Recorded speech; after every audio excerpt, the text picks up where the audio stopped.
This week, we have a lot of news about Nintendo in terms of its sales charts, as well as a returning Game Boy Advance game from the Pokemon series, as well as we will be talking about some sad news regarding the hit video game company Bungie, and some potentially exciting news regarding the Marvel Cinematic Universe from San Diego Comic-Con during today's episode of the Press Start Podcast. I'm Eric. And I'm David. Alright, so I guess to start off, we can talk about some of the news regarding Nintendo. And this is according to NBC, just to let people know. But according to NBC, Nintendo profit sales for the Switch console, the Nintendo Switch, I should say, are falling by 55% for this quarter so far in 2024. According to NBC, Nintendo has only sold 2.1 million units of the Switch this year, which is down 46% from their expected sales charts, or estimates, I should say, with the remaining other percentage being other Switch handheld accessories like the Joy-Con controllers and so on, different models like the OLED and so on. It's not very surprising, in my opinion, to see this decrease, because Nintendo Switch, if people aren't aware, Nintendo Switch is already close along to becoming the most successful video game console, or at least the most sold video game console of all time. Right now it's in third place, right behind the Nintendo DS, and with the PlayStation 2 still being the king of console sales. And the Nintendo Switch is also pretty old. I believe it's around 7 years old now. Yep, it's 7 years old. And that's around the time when most consoles usually age out. Like, I believe the Xbox 360 was 8 years old when the Xbox One came out. Mm-hmm. And that's around the usual age. I think, although I think with the Xbox Series X or the PlayStation 5, I think those came out around 5 years, maybe 6 years after the PlayStation 4 and Xbox One. But yeah, it's not surprising that sales have dipped. I would say that most people have a Switch of some kind, whether that be the base Nintendo Switch console, the Nintendo Switch Lite, or the new OLED variant. So people don't really need to buy a new Switch. And also because of how old Nintendo Switch is, I feel like a lot of newer players are kind of waiting for Nintendo to announce the Switch's successor console, what people are calling the Switch 2. That's not an official name. No one knows what it is yet. Exactly. Yeah, I'm not surprised by this at all. Like Eric mentioned, that the Switch it's the third best-selling console. It's pretty. The way that it was marketed, it was aimed at everyone, from hardcore gamers, because you have your Marios, your Zeldas, your AAA Nintendo stuff, all the way to the somewhat obscure Famicom stuff that we talked about on previous episodes, and everything in between. Third-party developers porting games and whatnot. Like Doom is playable on the Nintendo Switch. Doom. Skyrim is playable on the Nintendo Switch. It's like I said, it was marketed toward everyone. So no matter which way you look, someone probably has a Switch. They might not play it much, So I know some people that they have a Switch Lite and they're like, oh yeah, I don't really use that thing, but they have one. That still counts as a sale. That's definitely the case with my sister. She has a Switch. I got her a Switch Lite 2 years ago, and she has Pokemon and Animal Crossing and Minecraft on it, but she never plays it. So exactly. It was aimed at everyone. So having it be the third best selling console is not really a surprise. Excuse me. not a surprise to me. And also, it's not a surprise that sales are dwindling because, like, if everyone has one, like, no one's going to go out and most people aren't going to go out and get multiple of a system unless you're like a hardcore collector. And Nintendo is pretty notorious for doing things like that. Well, when they announced the new Zelda game that's coming out later on this year, and I believe it's September, either September or October, that they announced a Switch Lite. I believe there's a gold version of that. But usually with most Zelda games, they announce a console exclusive edition. Like they announced with A Link Between Worlds, I remember distinctly, not because I ever had it, but I just remember people picking it up. They announced a special 3DS, and they do all sorts of things like this, where they release different game specific consoles. But with everyone having one, the sales declining makes sense, but also that's not a bad thing because, like Eric said, we have the Switch 2 on the horizon, and I'll tell you guys that once there's any concrete, solid information announced about this console, and whenever there's a pre-order live, those are going to sell out instantly. I can tell you right now, because switches were pretty hard to find for a minute, actually. They were. I remember that. I remember families were like, "Hey, you got." I don't know why I went into an Italian accent, but hey, you got the Switch? Like, no, sorry. I think what was worse was trying to find a PS5. Yeah, I mean, because of COVID, the pandemic, and just a lot of like material shortages, especially with computer chips. This past generation of consoles has been pretty difficult to acquire, let alone the prices. I mean, the one reason I think the Switch has done so well is that it's relatively affordable, especially compared to the PlayStation 5 and the Series X. Yeah, definitely. Where like those consoles are both $500, and they don't have like smaller versions, like slim versions. I mean, arguably the Series S could be called a Xbox Series S Slim, but the Xbox Series S is basically just an Xbox One disguising itself as a different console. But yeah, because I remember, I think it was like right before the pandemic, when units of the Switch were kind of hard to find, and that was around back when there was only the base Nintendo Switch model, and I think the Lite just came out around then. And when the Lite came out, it did well, but the big issue with the Lite was that you couldn't dock it to a TV, which was kind of the Switch's main idea. Yeah, the main appeal of it. I think that the Lite, though, that was geared towards people that really didn't care about the TV functionality, and it was also geared towards people that played handheld 99% of the time. I go back and forth. I play my Switch almost all the time. I play it way more than my PS5, unfortunately, but I go back and forth between handheld and docked mode. Usually I'm in docked mode, but if I want a little bit better of a gaming experience, if I don't want to squint at the screen or whatever, or if I just kind of want to kick back and relax, then I'm definitely putting it in docked mode to have it on the TV. But yeah, the Switch Lite was geared towards people that were either on the go and maybe wanted a game, like if you had like a commute if you live in the city, if you want to commute on the subway, bring it there, just on the go generally, so you didn't have to have, that whole TV setup. It just made gaming a little bit more portable and easier. And also, like, they came in fun colors too, so. Yeah, I mean, and it's $200 to buy a brand new Switch Lite. That too, yeah. Which is, it's pretty, I mean, to most people that may seem expensive, but in terms of consoles, especially these days, that's pretty relatively cheap. Especially for a Nintendo console, I should say. Because Nintendo, notoriously Nintendo hard labor does sales.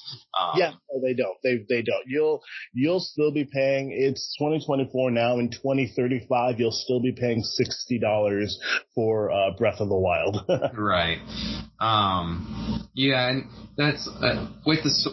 It's going to be interesting to see. A lot of people are expecting that the Switch 2 or whatever it's going to be called is going to be announced. I imagine maybe mid 2025, maybe late 2025. And I don't expect it to be coming out till 2026. That's my prediction. See, I'm going to guess that we are going to get an announcement either later this year or sometime early next year, and it's going to be for a holiday 2025 release. That's what I'm going to guess. Oh, 2025. Let me think. Metroid Prime 4 is. Oh my God, that feels so crazy to say. I just remembered that, and I just got excited again. But yeah, that's what I'm speculating. 2025 release, so a year earlier than you. Yeah. And it'll be good to see. I mean, a lot of people are expecting it to be basically just a more powerful version of the Switch. And if it is basically like that, like if it's the Wii U to the Nintendo Switch, hopefully they have some kind of backwards compatibility system, so that people don't have to just rebuy all their games again. Fingers crossed. That would be such a Nintendo move, and people really, right? People they really were curious about what's going to be happening with Nintendo Switch Online in terms of the service and in terms of like your account and all of that, because they've never really announced what their plan is for that. I think they might just kind of keep it going, and maybe it's going to go over into the Switch 2 as well. But we aren't really sure. Are you unless you had anything else to add about that? I actually have a little tidbit of news about Nintendo Switch Online. You can go ahead. All right, great. So with Nintendo Switch Online, I saw this yesterday evening that Nintendo decided to drop a new Pokemon game. It's not one of the mainline games that everyone's been hoping for, but they decided to port over for Nintendo Switch Online, the online service that you can, online subscription service that you can pay for, where you get Super Nintendo games, Nintendo Entertainment System games, N64 games, but that's on the expansion pack, and then you also get Game Boy Color, Game Boy, and Game Boy Advance games in that expansion. Well, the expansion has the Game Boy Advance games, but they announced Pokemon Mystery Dungeon Red Rescue Team for Nintendo Switch Online.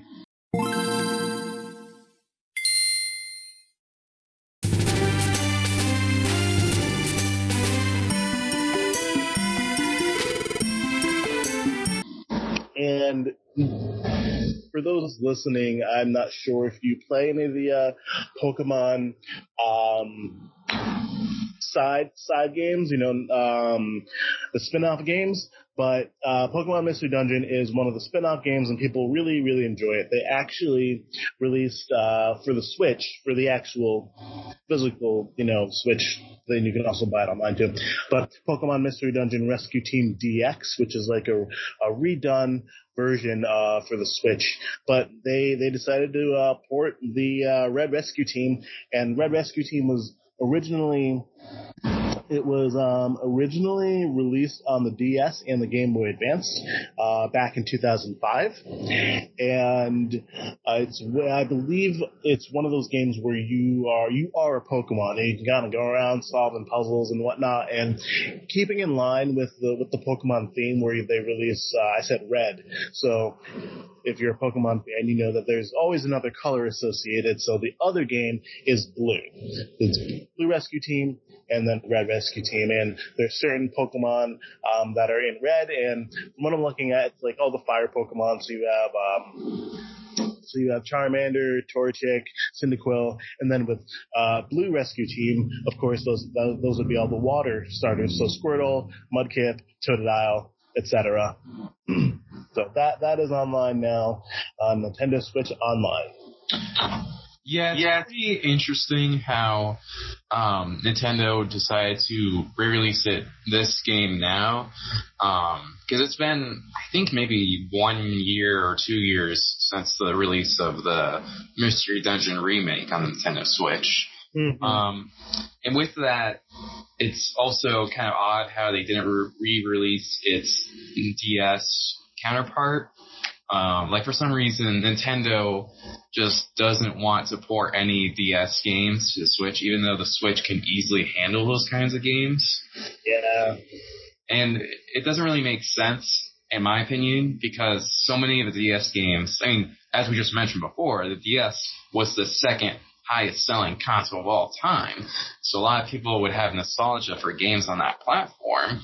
And, like, if they just ported them to the digital store, they would make a ton of money. Like, if they brought back some of the other Pokemon spin-off games from the DS, such as the Pokemon Ranger games, or Pokemon Conquest, or just the main Pokemon DS games alone. Well, I think, they remade, speaking of the DS games specifically, like Diamond and Pearl, I'm not talking about Black and White, but they remade Diamond and Pearl for the Switch, and they did it in like this chibi art style that a lot of people hated. A lot of people were not excited about it because they like, this just looks really cheap and not good. I think it looks fine. I like it a lot. But they released Brilliant Diamond and Shining Pearl for Switch. And those are supposed to be like the remakes of that generation. And people are hoping for Black and White next. But I agree with you. I definitely think that's easy money, very easy money. If they ported over the original games to Nintendo Switch Online, and everyone's been waiting for that. And also the other side games, like you mentioned, Pokemon Conquest and the Pokemon Ranger series, which was pretty popular. Yeah, I remember playing those games a lot, like on the bus, because that was kind of like when Pokemon was being more experimental with its games.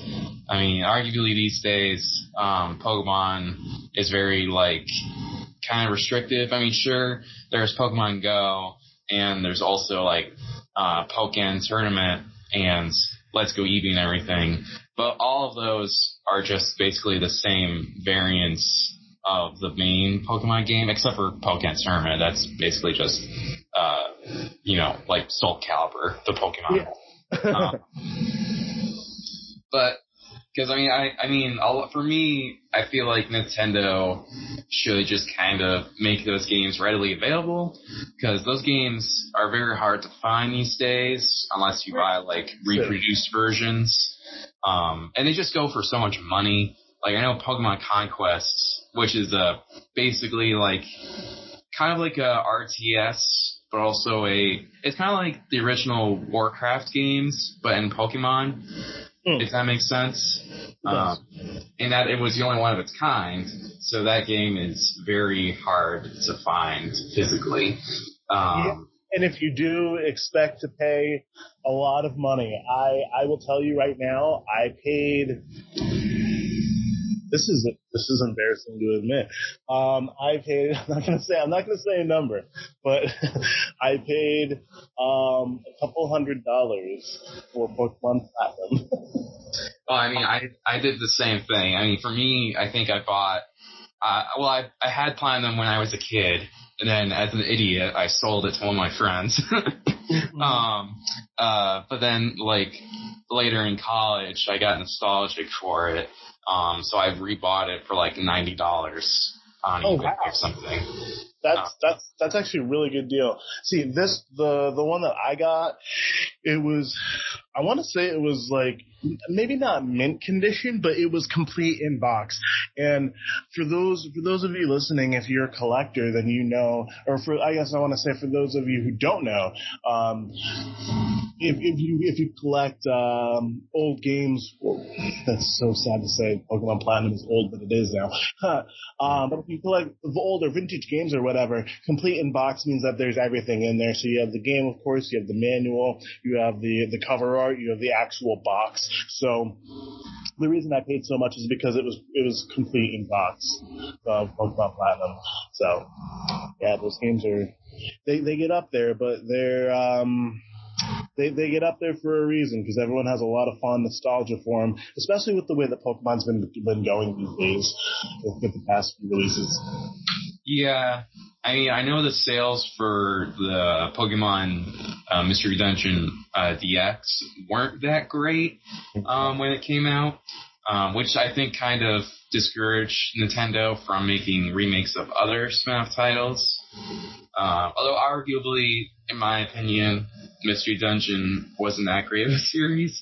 I mean, I tried playing it when I was a kid, and maybe it's just because I don't really like turn-based RPGs, because that's what Mystery Dungeon is. It's basically like Final Fantasy, but Pokemon.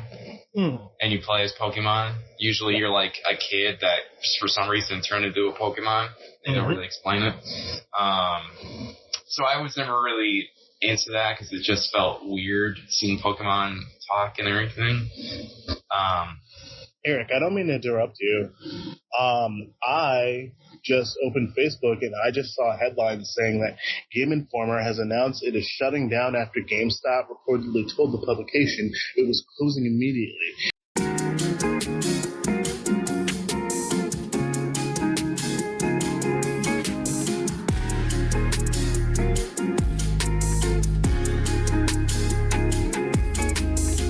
They were all laid off, and they would be receiving severance terms. This is via IGN. Really?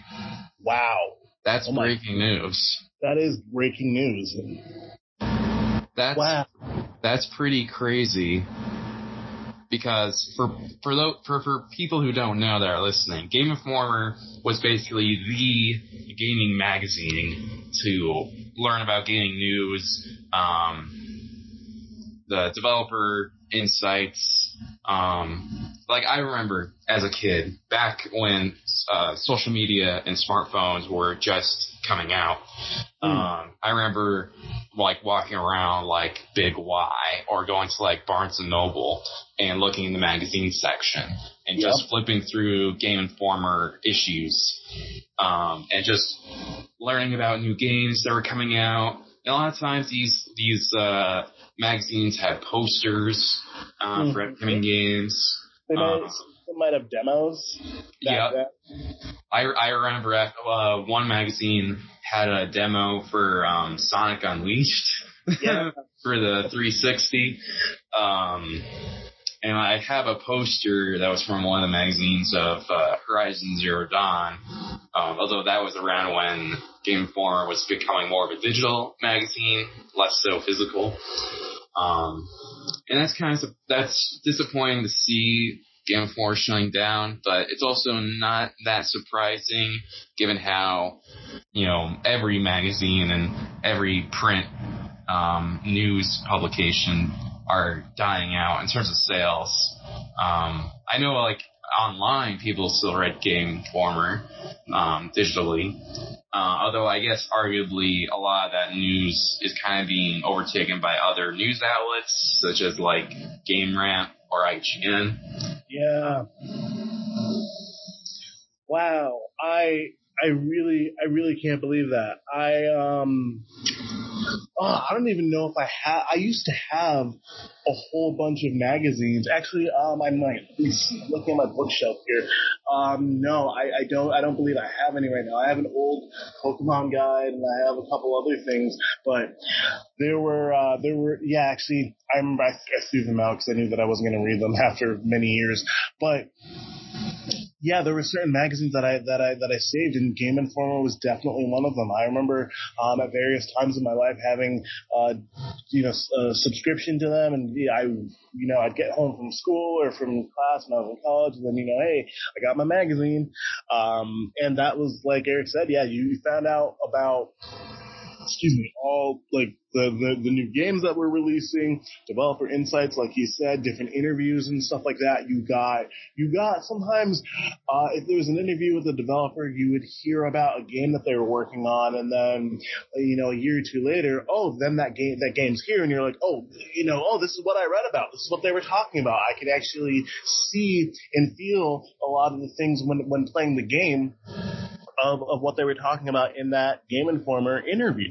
I remember that with a few specific games, like I think there was a Skyward Sword edition. They were talking about that, like the Legend of Zelda Skyward Sword. Oh my goodness, like there were so many issues that I absolutely loved, and that is so sad to see. That is. But like Eric said, it's not surprising. It's really not surprising because physical media, unfortunately, it's dying out. It's been a dying game for the past, I'm going to say 10, 15 years.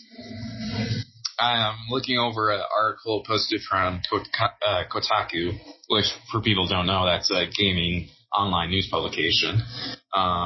They're reported that Game Informer is the longest running gaming magazine in the U.S., having first began publishing back in 1991. Mm-hmm. So it's 33 years old, or it was 33 years old. And some staffers are reporting complaints because apparently it was just issued, they got a press release, basically, the people working in Game Informer from their company heads at GameStop. They just got a statement issued today, and according to Game Informer magazine content director Kyle Hilliard, I might be mispronouncing that, he said that he's completely frustrated with this news, especially because apparently they were 70% done with making the next issue. And then video producer Ben Hansen says that he alleged that the farewell press release was created by AI. Wow. And he has some other words to say that we probably can't say on this podcast. But yeah, it's disappointing to see, like you said, because there's so many good memories. Like I remember, at least for me, I think I remember first learning about Halo 4. Well, I remember learning more details about Halo 4 when it was coming out from a Game Informer magazine issue. Same with I remember learning about the cancellation of various Lucasfilm games back when Disney bought Lucasfilm. Oh God, don't remind me. Oh no. But yeah, it's sad to see it go, but I guess now those magazines will be collector's items and you gotta cherish them while I have it. Yeah, maybe I might this weekend I might go out and try to find a Game Informer at a GameStop before people swarm them trying to pick them up, Yeah, and more on the people side of things. Hopefully, everyone who is working at Game Informer, I know they're getting severance checks. Yes, they are getting severance checks. But I hope they find a new job. I mean, there are a lot of other video game publications out there. Maybe these people can make a successor to Game Informer. But it is just sad to see how, I guess now there's not really any physical media that's dedicated to gaming news. So.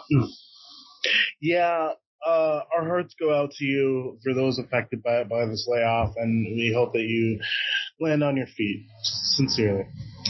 And speaking of layoffs, to make more sad news, last week, the developer Bungie, who people might know as the game developer that produced all of the original Halo games during the original Xbox and Xbox 360 days, as well as the people who developed Destiny and Destiny 2, the MMO dungeon crawler first-person shooter games. Yep. They announced that they will be laying off 220 people at their company last week.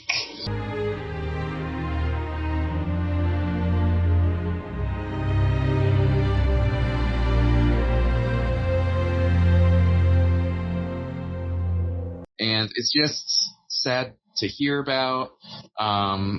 Supposedly, a lot of these people that were laid off weren't like developers themselves, but were part of separate sections of the company, such as marketing, website maintenance, and so on. Supposedly, according to Bungie's president, I believe his name is, supposedly that was due to Bungie now focusing all of its efforts on developing more expansions for Destiny 2, as well as working on developing their next game, which is Marathon, a successor to their previous first-person shooter series, which actually came out before Halo. But now it's coming back, I think, next year or early 2026, I believe it's coming out. And it's sad to see because this is the second time alone this year that people have been laid off from Bungie. And I also believe it's partially because of PlayStation's involvement, because people aren't aware. While Bungie was pretty much an exclusive developer to Microsoft during the days of the 360, it freed itself from them, but then it immediately latched itself to Activision, able to develop Destiny and Destiny 2. Although last year it freed itself from Activision, but is now owned by Sony on the PlayStation. And I never actually knew that. Yeah. And it's not surprising because, I mean, even though, like, Destiny, people might not like Destiny, people can't deny it's a very successful game, at least profit-wise. I don't know, critically. I wouldn't say it's the best story, but it makes a lot of money. I'd say it was pretty successful. But ever since Bungie was added to the collection of PlayStation studios, supposedly Sony has been kind of been splitting Bungie up or having its reach like stretched all out across PlayStation developments, especially with Sony wanting to make a lot more hero shooter games, such as the upcoming Concord game. Especially because Sony wants to make sure they can get a lot of profit from these new multiplayer games that they're making, and given how successful Destiny 2 has been in that regard, it makes sense how Sony wants Bungie to kind of guide other developers into making good, or at least profitable, I should say, multiplayer games. But I believe with that, it's also kind of overworking Bungie. Like I said, they helped out work with Concord, and already that's not looking too well. Supposedly I heard the beta for Concord was received very poorly, and basically no one is playing it anymore. So already that's kind of expected to be a loss, which is not good for a first-party PlayStation game.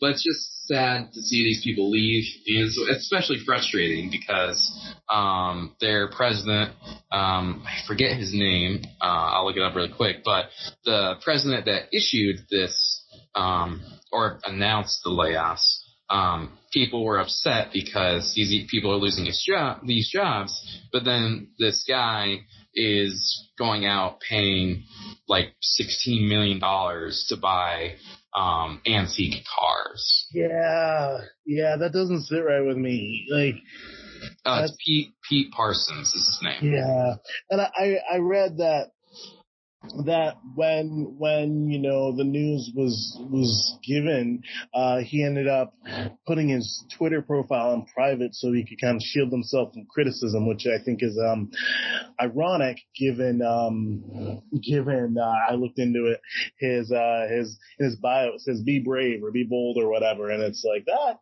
feels like the exact opposite of what you're doing, sir, but okay.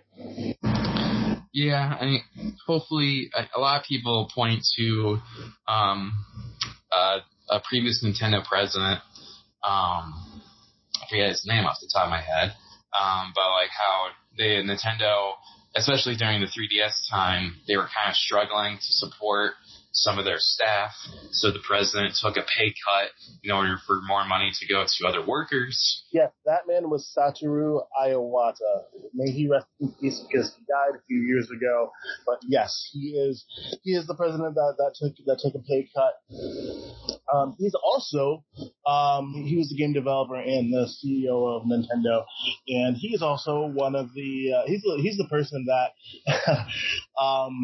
got the Kanto map to fit within Pokemon Gold and Silver on the cartridge, so you can play the new generation, the second generation back then, Johto, and then after the Elite Four there, you went to Kanto. So he's the one who figured that out. I just want to throw that tidbit in there. Anyway. Yeah, I didn't know that. That's pretty cool.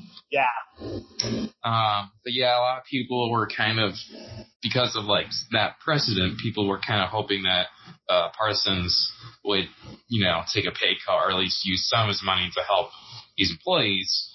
But I should let people know that Bungie today is a completely different beast than how Bungie was back during the Halo days. It was back during, like, on the Xbox, when Bungie was probably its most well-known.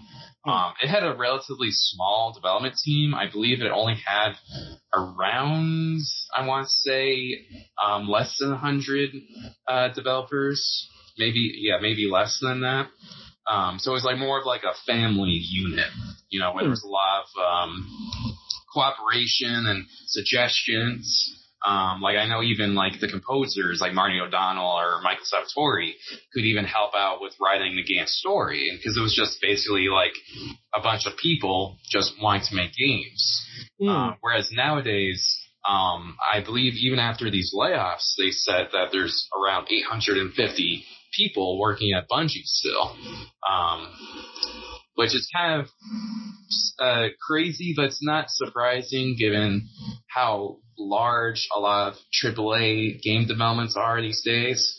Like I believe back during Resident Evil 6, they had like 1,000 people working on that game. But a lot of times having so many developers, it's like too many chefs in the kitchen, as they say. Yes. Where a lot of times a game because of so many words, so many voices, it becomes difficult to create a singular vision or to get everyone's ideas in the game. So a lot of times that could come out, and we all know, given Resident Evil 6's reputation, sometimes a big development team does not work out for the better. No. Because Resident Evil 6 is one of the worst games ever made. But yeah, it'll be interesting to see how Sony or Bungie themselves reacts to all this criticism going forward. It's definitely not good, especially when they're re-releasing an old IP with Marathon soon with this backlash. Hopefully these people that were laid off, like the people at Game Informer, hopefully they can get jobs somewhere else. I actually saw a bunch of people at 343 Industries, which is the company that develops the Halo series now at Microsoft. They actually went out and tweeted to a bunch of the people that were laid off saying that they're hiring. So that's kind of good, other companies reaching out, trying to help these people that just lost their jobs. But it's also not surprising, because I know these days, video game development these days, it's not like where it used to be where people in the same team could be working on a series for years. These days, video game companies see game development as like contracts, so they'll hire people to make a game, but then they'll fire a lot of them once the game is released to save money, to save costs, to like make profit estimates look better. And then they would have to rehire new people to develop the next game in the series. And that's a big issue with a lot of games, is because, especially with how long development takes for games and how complicated games are to develop these days compared to back in the early 2000s, it takes a while for people to learn video game engines. Yeah. And be able to work quickly and effectively with those engines. So it's just upsetting, but I guess that's the nature of the game. Because video game development is not cheap. Like, video game development is more expensive than making movies. Yeah, it's ridiculous. It's ridiculous, the amount of money and time and energy and everything that goes into making a video game. And it's despicable how these companies are treating people as if they're disposable. Like you said, hiring on a team and then firing them once the game is finished, and then just bringing in new people to work on the next game. Like, that's I don't know. I hope that something will change within the video gaming industry. And, there's just better working conditions and just better, just overall, I hope things improve. I mean, it's looking like the opposite, of course, but with all these layoffs, and which is really, really unfortunate. And, our sympathies and condolences to the Bungie team, as those who lost their jobs, unfortunately. So yeah, and with that, I know a lot of game companies have begun unionizing as well. I believe Blizzard recently created a union. Blizzard being the game company that develops World of Warcraft, and I believe that, and Diablo, among other popular PC-oriented games. But like you said, hopefully they'll be able to find jobs, and hopefully these people, everyone in the gaming industry, hopefully they'll find some way to earn a living, earn a stable living, I should say. Well, yeah, that's tough. But in other news, and this is my final bit of news that I wanted to bring to the show before, it was announced at San Diego Comic-Con that, drumroll, Robert Downey Jr. is playing Dr. Doom. New mask. Same task. What can I tell you? I like playing complicated characters. And I have mixed feelings about all of that. Yeah, I don't know how I feel. Like, part of me is excited because, like, it's Doom coming to the MCU finally. But Robert Downey Jr., Iron Man? Really? Yeah, I mean, for people who aren't aware, Dr. Doom is, I would say, arguably the primary antagonist of the Fantastic Four. Yes. People might say Galactus is, or Annihilus is, but arguably Dr. Doom is the main villain. Yeah, I would say that. And he's basically he's a super scientist as well as a master of the magical arts. Oftentimes he'll go toe to toe with like people like Doctor Strange and easily beat them. And he's also the ruler of the country. Yeah. And it's interesting to see them announce Robert Downey Jr. as Dr. Doom. I mean, for people that don't know, this is for the Marvel Cinematic Universe. Yes. Because now that Disney owns Fox, they also have the rights to the Fantastic Four movies, and they're making a Fantastic Four movie coming out I believe, next year. But that Fantastic Four movie is in a separate universe than the main MCU movie, or series, I should say. So people are believing that this version of Doctor Doom is going to be coming from that universe. It will be teased somewhere throughout that movie. But they also announced with Robert Downey Jr.'s casting as Doom that he'll be the main antagonist for the next two Avengers movies, which are Avengers Doomsday, coming out in May 2026, and Avengers Secret Wars, coming out in May 2027.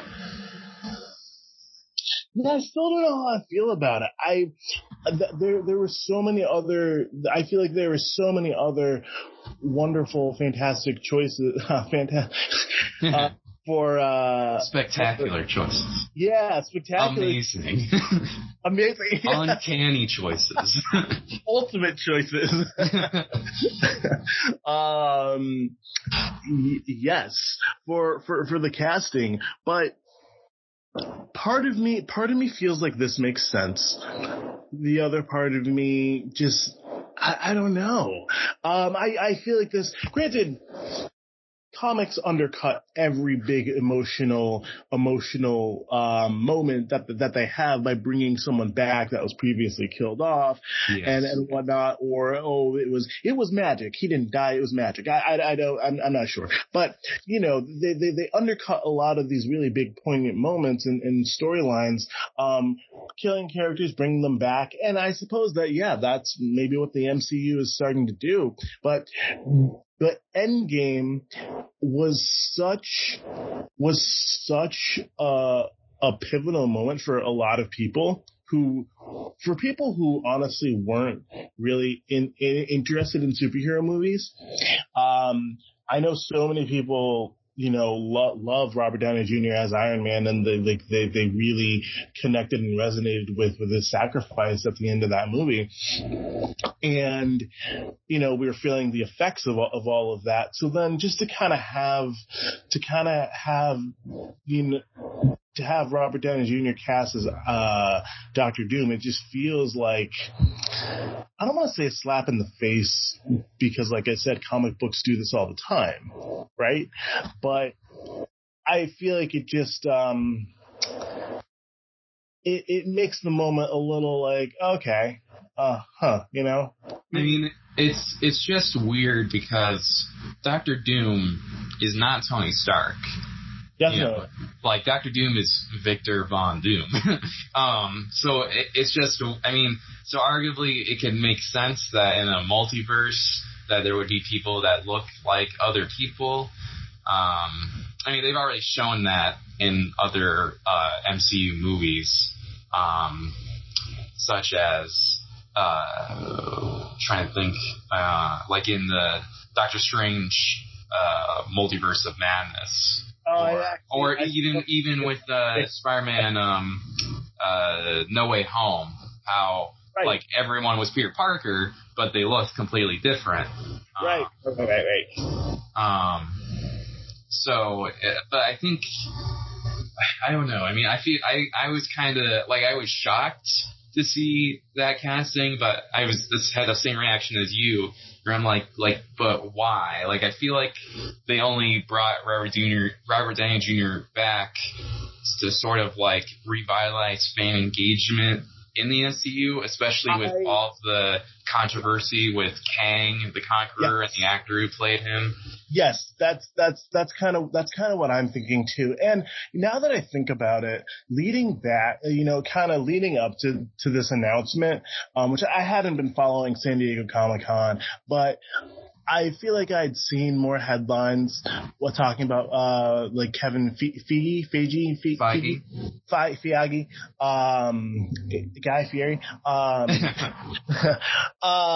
with saying, "Oh, never say never. Iron Man could possibly come back. We don't know." And then Robert Downey Jr. maybe saying things like, "Oh yeah, I'd maybe be coming back for Iron Man or whatever." I feel kind of like with the Metroid thing, where where they announced a couple small headlines talking about Metroid or whatever when there hadn't been any news since Metroid Dread.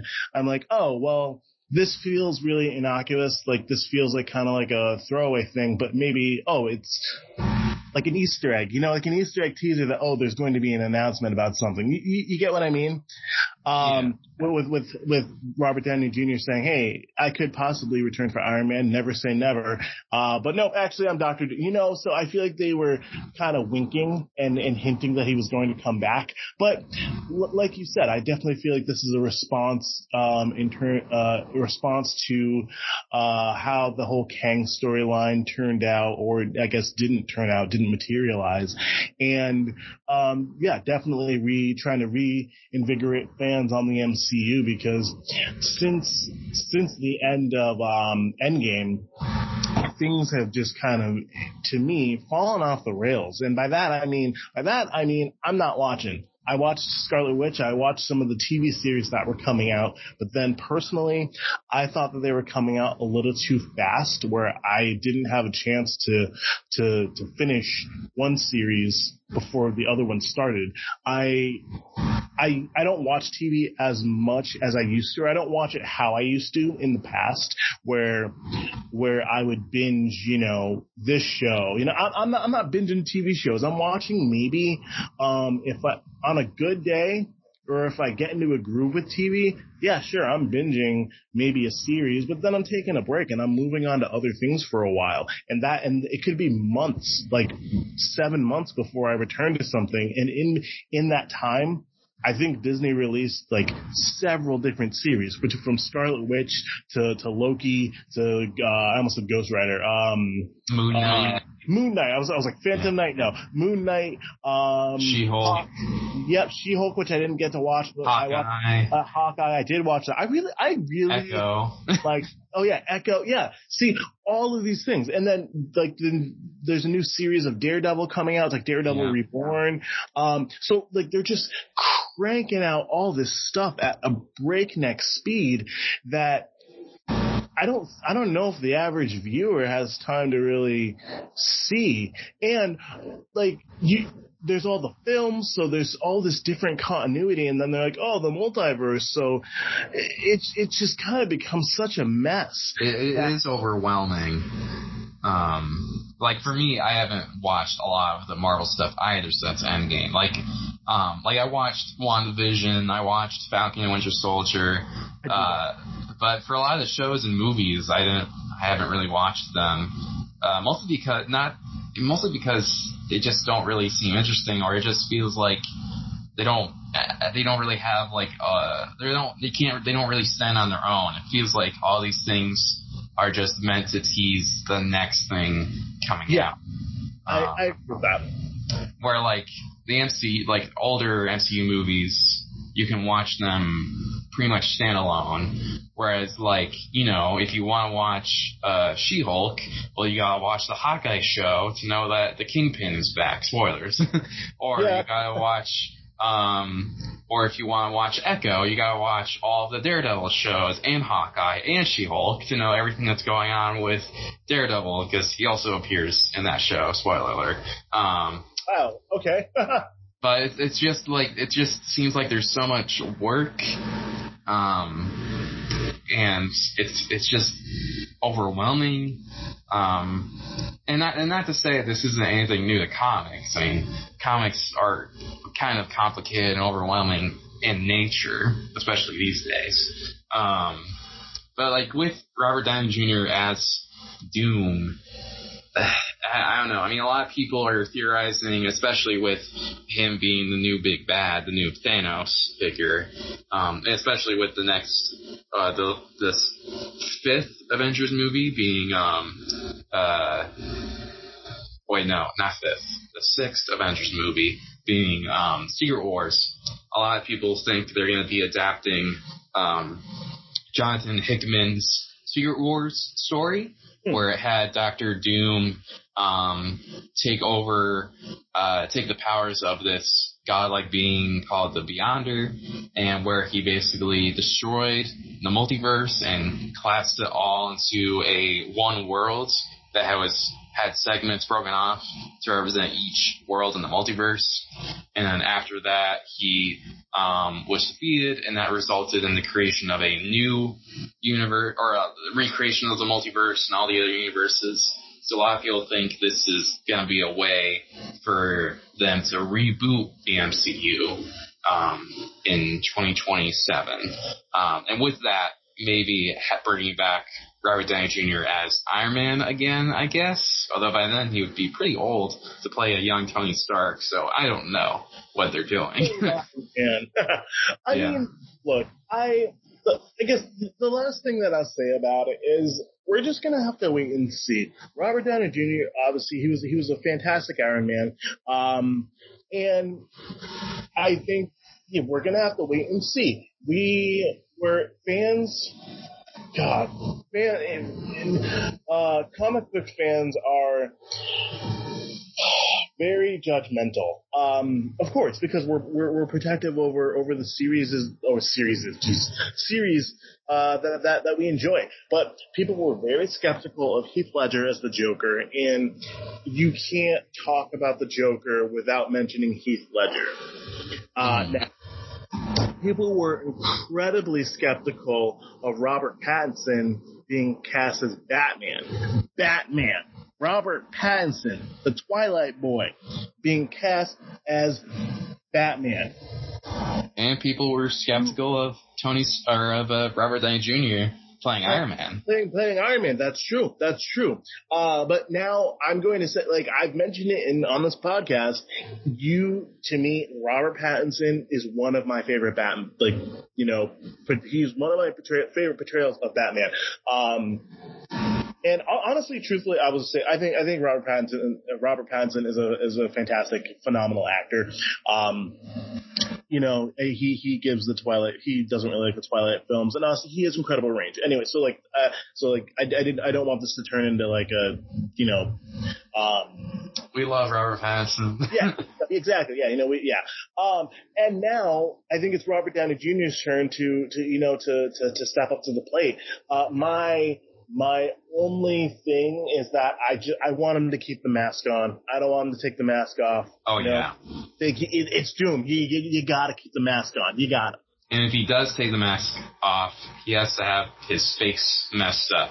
Yeah, you got to be unrecognizable. What I don't want is, he reveals the mask and Tony.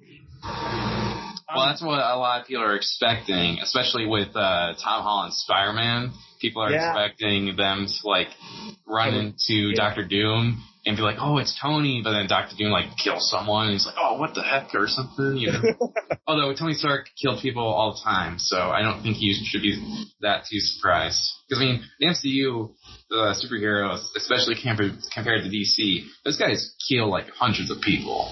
So they have, no qualms about killing people. So. Definitely. But yeah, it'll be interesting to see. They haven't announced if he's going to appear in the MCU Fantastic Four movie alongside Pedro Pascal as Mr. Fantastic. But it'll be interesting to see how they use him. Because, I don't really know how he'll be used in the Avengers Doomsday story, because that's an original title. And I haven't released details on these movies yet. Even though Robert Downey Jr. did appear in a Doctor Doom costume at San Diego Comic-Con, I don't think that's going to be the costume they're using in the movies. I hope not. I think that's probably just a little teaser and whatnot. You're right. I know that the final product, or what we see, is going to be kick-ass. It's gonna be great. Yeah, we know that what was it? The Galactus is going to be appearing in the Fantastic Four movie. So I don't know if he's going to be the main antagonist, and Robert Downey Jr. will be a post-credit, I'm gonna get you, Fantastic Four, or something. A kind of a thing. Yeah. Or if they'll even have him in the origin, because depending on what origin they use, a lot of times Doctor Doom was a friend to Mr. Fantastic, Reed Richards, I should say. Well, yeah, friend and rival, like friend, academic rival, and just general, like kind of button heads a bit. But yeah, they do go back. They have a long history. It'll be interesting to see if with so many actors they bring back from other Marvel movies, if they bring back any of the actors who played the other versions of Doctor Doom to capture them, such as, I don't remember the actors' names off the top of my head, but the Doctor Doom that appeared in the early 2000s Fantastic Four movies, or the actor who played Doctor Doom in the 2015 Fan Four Stick. It'd be just interesting to see if they ever reference any of those characters. But, it's a gamble. Because, granted, Robert Downey Jr. is a good actor, but for all we know, he could be a terrible Doctor Doom. Well, it'll be interesting. Yeah, like I said, we're just gonna have to wait and see. But that's everything that I have to bring to the show. Yeah, I don't have anything to add either. A lot of sad news today, but also just some interesting, maybe hopeful ones too. Yeah, exactly. So, like we said, our condolences go out to those, affected by layoffs at both of those companies. It's kind of all we can do is generally hope for the best. But thank you for listening to this episode of Press Start. And we'll talk to you guys next time. All right. Hey. Bye.